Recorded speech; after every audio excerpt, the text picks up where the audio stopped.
यूं तो हर रोज हम सभी आसमान की तरफ देखकर ऊपर वाले से कुछ मांगते हैं, लेकिन कम लम्हे होते हैं जब 140 करोड़ हिंदुस्तानी एक साथ आसमान में देख रहे हो और ये उम्मीद कर रहे हो कि भारत का जो मान सम्मान बढ़ रहा है वो सफलतापूर्वक हो जाए। मेरा नाम है शुभ, मेरे साथ मेरे मेहमान हैं शुभ। ये साल 2025 है, ये भारत के लिए अंतरिक्ष में रहा है शुभ। कैसे है शुभांशु शुक्ला? बहुत बहुत स्वागत है आपका। बहुत बहुत धन्यवाद आपका। साल 2025 में आपने हिंदुस्तान का मान बढ़ाया है। 140 करोड़ लोग आप पर गर्व अनुभूति महसूस करते हैं। भारत का हीरो बनकर अंतरिक्ष में दूसरे व्यक्ति भारत की तरफ जाकर यह एहसास कैसा होता है जब आप सकुशल हमारे सामने बैठे हुए हैं? ये बहुत गर्व की बात है। आप को मौका मिलता है कि आप अपने देश का प्रतिनिधित्व कर रहे हैं अंतरिक्ष में।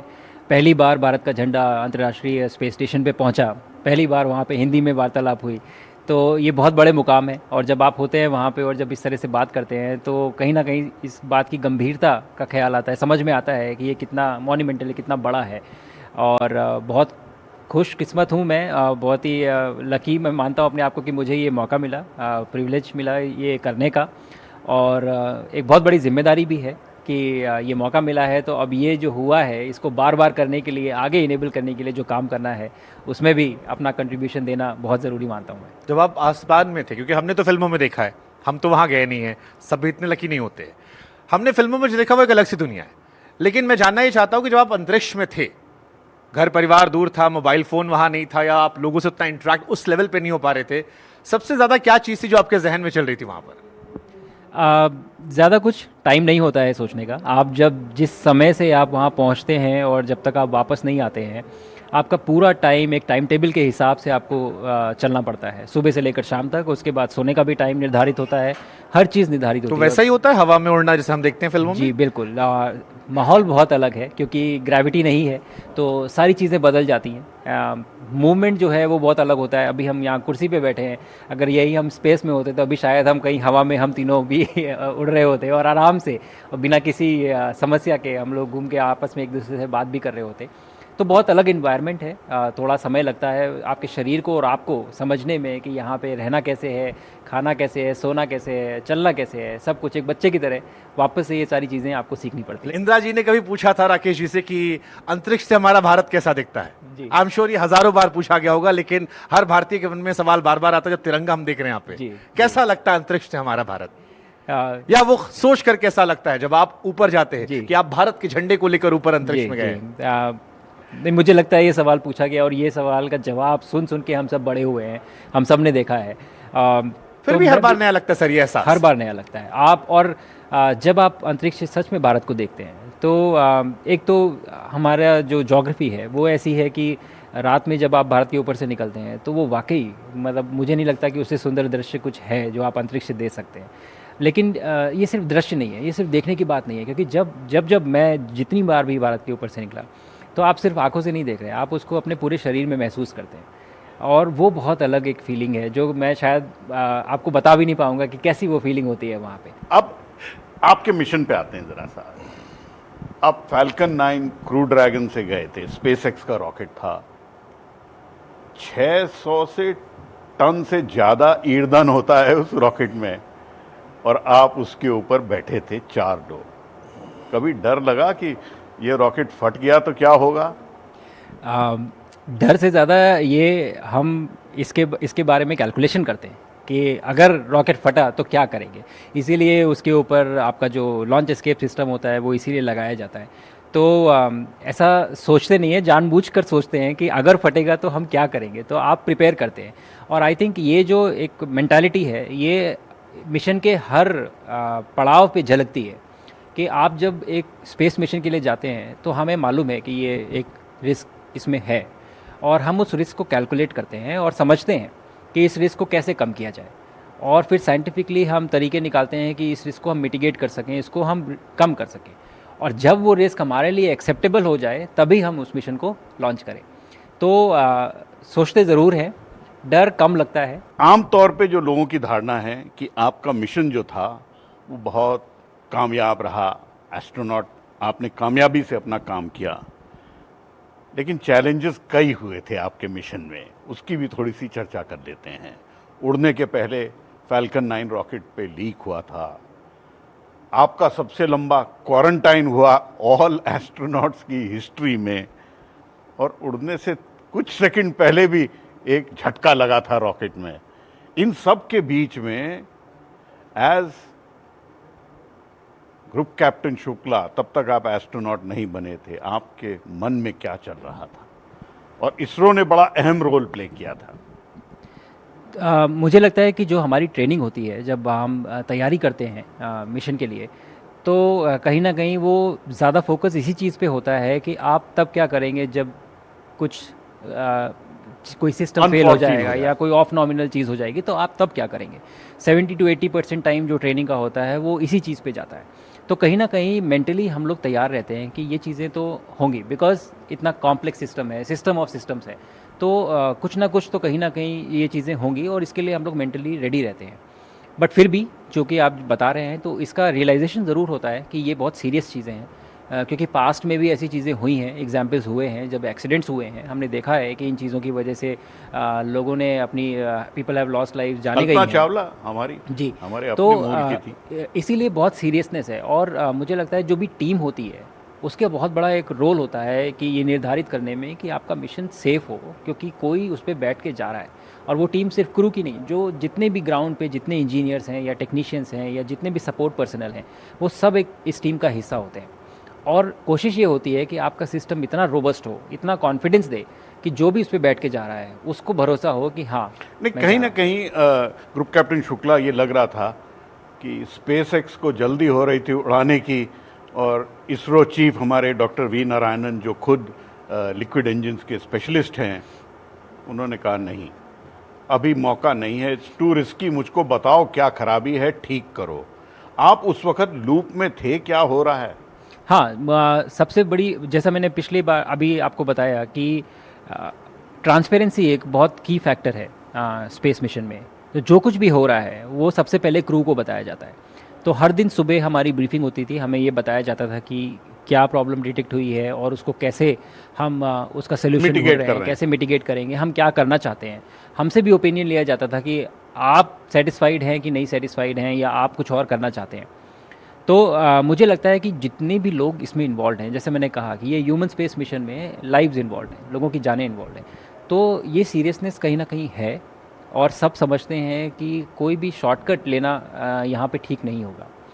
हमारी टीम वहाँ थी, उनका डिस्कशन जो हुआ स्पेस के साथ में, मुझे लगता है वो काफ़ी हेल्पफुल भी रहा, ये आइडेंटिफाई करने के लिए कि पॉसिबल जो कोर्स ऑफ एक्शन है वो क्या होना चाहिए, इसका सोल्यूशन है वो क्या होना चाहिए। तो मुझे लगता है वो हेल्प ज़रूर मिली। बट अगर हम कहें कि वो हमें जानते हुए कि कोई प्रॉब्लम थी वो भेज देना चाहते थे, आई थिंक ये पूरी तरह से सही नहीं होगा। ज़रूर डिस्कशन में ये सोल्यूशन निकल के आया, लेकिन ये रिस्पॉन्सिबिलिटी कि सब कुछ सेफ है और लोगों को उस हिसाब से भेजना, आई थिंक ये सब बहुत अच्छी तरह से समझते हैं। मिशन गगनयान के बाद एक आम भारतीय के मन में सवाल आता है कि क्या भारत अंतरिक्ष में सीखने की जगह नेतृत्व करने की हिम्मत कर सकता है इसके बाद, क्योंकि ये सफलता हमें गौरवान्वित कर रही थी, और क्या ये आप लोग को भी मोटिवेट कर रही थी कि अब हम फ्रंट लीडर्स बने? मुझे लगता है कि यही रास्ता ही है। मुझे लगता है कि हमें एम ही यही करना चाहिए कि हमें ग्लोबल लीडर्स बनना है, और कोई तरीका नहीं है। एम वही है। मैं तो पूरे कॉन्फिडेंस से ये बोलता हूँ कि आज क्षमता है हमारे पास, और अगर हम ये चाहते हैं कि हम ग्लोबल लीडर बनना चाहें तो हम बन भी सकते हैं। कोशिश करनी पड़ेगी, मेहनत बहुत लगेगी, बहुत चैलेंजिंग भी होगा, लेकिन उस तरफ कदम बढ़ाना बहुत ज़रूरी है। ऐसे ही सफलता एक के बाद एक आपको कॉन्फिडेंस देती है, आपका हौसला बढ़ाती है कि हाँ, हम उस रास्ते पे जा सकते हैं। इसरो के सारे मिशन तो हमने देखे ही हैं, गगनयान, और जो पिछले मिशन हुए, मंगलयान, चंद्रयान 3 और स्पेसएक्स या फिर निसार मिशन जो हुआ है, और आगे के भी जो मिशन प्लान है। बट साथ ही साथ एक प्राइवेट सेक्टर का जो इंडस्ट्री का जो एक बहुत ही राइज हो रहा है, इकोसिस्टम बन रहा है, वो भी बहुत इंकरेजिंग है और बहुत रैपिडली बन रहा है। तो मुझे लगता है ये सपना नहीं है, ये एक गोल बन गया है अब कि हमें बनना है ग्लोबल लीडर चीज़ों में, और उसकी तरफ काम करना है। तो गगनयान में आपका क्या योगदान है और कैसी तैयारी चल रही है? जी, मेरा जो ये मिशन था एक्सियम 4, ये करने का जो एम था वो यही था कि हम इस मिशन का हिस्सा बन के हम छोटी छोटी चीज़ें जो शायद हमें नहीं पता चलती हैं बाहर से, वो सीख सकें। एक्सपीरियंस जो होता है वो आप नहीं कहीं से भी पढ़ सकते, तो वो गेन करके हम वो समझ जाएं कि हम कहीं मिस आउट तो नहीं कर रहे, या फिर हम कोई चीज़ डिफरेंटली करना चाहते हैं तो वो सेफ़ है, या ये जो भी एवेल्यूएशन जो हम करना चाहते हैं। तो सबसे बड़ा काम तो यही है कि जो भी एक्सपीरियंस गेन हुआ है वो अभी वापस हमारे सिस्टम में जाना है और उसमें कंट्रीब्यूट करना है कि गगनयान और आगे स्पेस स्टेशन और लैंडिंग ऑन मून जो ये मिशन प्लान है उनमें वो एक्सपीरियंस लगे और वो हम सक्सेसफुली अचीव कर पाएँ।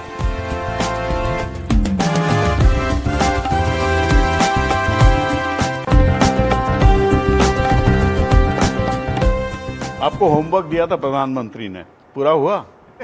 जी बिल्कुल, मुझे लगता है कि हम जो करना चाह रहे हैं ये बहुत कॉम्प्लेक्स है, बहुत चैलेंजिंग है और ये समझ है कहीं ना कहीं हमें, और इसमें रिसोर्स भी लगेगा, इसमें मैन पावर भी लगेगी, इसमें मेहनत भी लगेगी।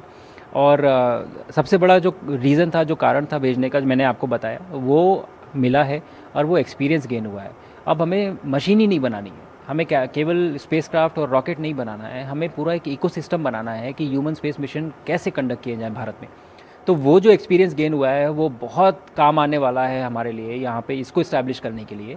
हम एक दूसरे डोमेन में जा रहे हैं एक स्पेस मिशंस में, तो आई थिंक ये एक्सपीरियंस बहुत ही नायाब है हमारे लिए और हम इफेक्टिवली इसको ट्रांसलेट भी कर पा रहे हैं। क्या आपका तो 20 दिन का मिशन था, क्या टाइम आ गया 6 महीने वाले मिशन को करने के लिए?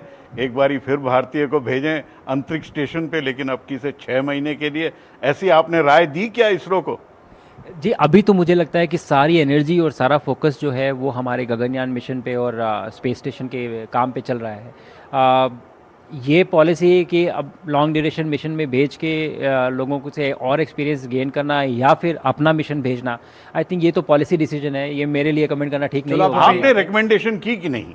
नहीं, मैंने अभी तक ऐसी रिकमेंडेशन नहीं। आप हमें ये बताओ कि जब आप ऊपर थे, अब ऊपर अच्छे बुरे दोनों थॉट्स आते होंगे, उन थॉट्स के बीच में फैंटेसीज भी जगती होंगी कि यार अगर मैं नीचे पहुंचा आराम से सकुशल, तो एक तो भारत माता की जय, देशवासियों का शुक्रिया, लेकिन एक व्यक्तिगत भी होता है ना कि ये खाऊंगा, ऊपर खाना अलग होगा, पीना अलग होगा, बहुत सारे शौक नहीं होंगे ऊपर। तो वो कौन कौन से 3-4 चीजें आपने लिस्ट बना के रखी थी कि भाई अपन नीचे पहुंचेंगे, क्वारंटीन से निकलेंगे तो पहला काम जाके हमें ये 3-4 चीजें तो पूरी करनी है ताकि लगे कि हाँ लाइफ इज बैक।